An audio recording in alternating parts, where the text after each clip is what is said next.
Yeah, let's start though with the information reaching us in the last hour or so, and Gareth Southgate will stick with Tyrone Mings and John Stones as his centre-back pairing tonight. Jess Creighton is here with us across all of this for us. So Jess, we understand that Southgate he won't opt to start Maguire, even though he is fit. Mings and Stones to continue their partnership. What do we make of that call? I think that's a pragmatic approach from Gareth Southgate.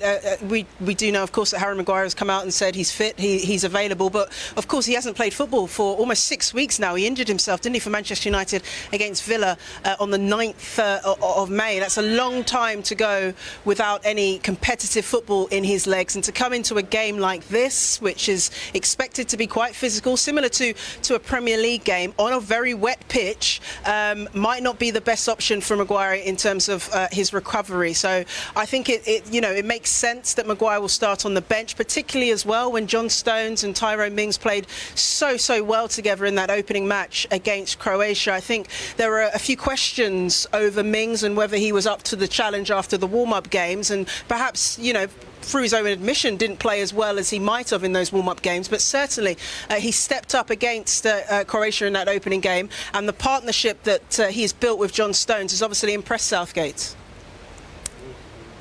And Jess, what about the reported change in fullbacks? Reece James could have a double threat to deal with down the England right. They do. I spoke to our reporter Luke Shanley about this earlier, and he mentioned the likes of Kieran and Tierney, who's expected to play a part in this match, and there's also Andy Robertson. So that left-hand side for Scotland looks full of spark, full of creativity, and full of pace. And so, in terms of the fullback changes for England, I think we might see Luke Shaw on the left, and more importantly, Reece James on the right, trying to thwart the threat of Robertson and Tierney. Now, Reece James is a player that will need some game time. He hasn't had any competitive football himself since the Champions League final on the 29th of May, so that will be important for him to get his Euro campaign up and running. Luke Shaw, of course, was an unused substitute in the opening match against Croatia, but he has played a warm-up game, so he's been without football for about 12 days, but both of them expected to come in and focus on the defensive